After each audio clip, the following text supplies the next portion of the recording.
BBI report has not come out. So any preemptive discussions on a report that has not come out is for me suspect, because you cannot anticipate a report and you start discussing it when it has not come out. So I would rather that we hold our horses. When the report comes out, then we can, in a conclusive manner, be able to give our opinions. That is point number one. The objectives of BBI are very clear. If you look at the task force and the mandates that they were given, it is very clear. And I don't think anybody who wishes this country well would be opposed to the objectives of that task force. The objectives of looking at how the country can be united, the objectives of looking at how we can build national cohesion, and the objective of looking at how we can remove issues that divide us, especially during elections, so that we don't have economic interruption of economic activities every election cycle. So unless somebody is aware of those matters that divide the people, or unless you are involved in supporting those kind of issues that divide the people, then you would be able to support that agenda of uniting the country. So for me, really, the point is, can we wait, get the report, then we'll be able to debate it thoroughly. And I don't think the report, when it comes out, anybody will be gagged in terms of expressing their opinions. Once the report comes out, it will generate the debate that is a well-informed debate, because it will be based on a report that is already out. Having said that,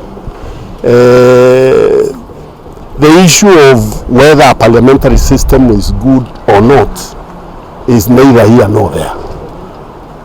There is no system that is not good. And I would also venture to say that that problem is not a mountain problem. It is wrong to sit as people from one region and say you are the ones affected. We don't want to be divided from the rest of the country. The equality of vote is an important issue for everybody in the country, including Western Kenya, including Nyanza, including coast. So to purport that it is Mount Kenya people who have fewer constituencies, you are attempting to put us in a corner. I don't think that is fair. It's not even strategic thinking.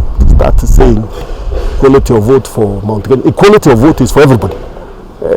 Every citizen should feel that it is fair, good and fair, to have one man, one vote. That is the bedrock of democracy. Let us wait for the report the normal way. It goes through where the constitution says public participation, and that's the people decide which way they want to go. But nobody should speak on my behalf.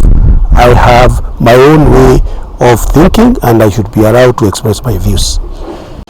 So we are happy and ready to work with the county government, looking at the pigs and Beacon value chain. We think is one of the quick wins in terms of expanding production and also accessing market, because from what we know is the market is available. Even Farmers Choice who are here have told us the market is available. What is actually not available is the production. So we need to see how we can work with the farmers here to expand the production and sort out the constraints that make it difficult for them to expand the production. We have been able to discuss some of those constraints, for example, issues of feed and the cost of feed and the quality of feed. And we kind of have come to some general agreement of what needs to be done, the interventions that require to be done to make, to support the industry to produce more quality feed and less expensive feed. And of course, we have also been informed by Farmers Choice the challenge they have in accessing the Tanzanian market, because they have 100% tariff that they have to pay to access. That makes it uncompetitive, and that's why their export market there has gone down. And we've said we will endeavor to sort that out. In fact, we have already asked them to write to us quickly, so that the Sectoral Council on Finance and Trade that is coming up this next month, we can be able to have the discussions there to resolve that trade matter. We have already proposed a bill to go through our assembly on feed quality, ensuring that the manufacturers, most of those manufacturers incidentally are in Kiambu. If you look at feed manufacturers who are in Thika, Ruto, there are very, very many.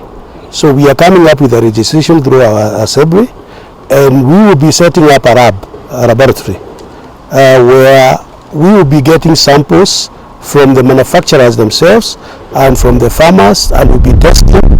And once we find that it is trash, that it doesn't meet the conditions that are stipulated by the company, then we, within the registration that we are putting up, we are going to put very punitive measures, because our farmers are just innocent. They come in and they buy this feed thinking that it's going to help them, and it's nothing in there. So even we as a county, over the next couple of months, we are going to ensure that we enforce, even as we come up with our own animal feed factory, we will enforce the production and the distribution of animal feeds.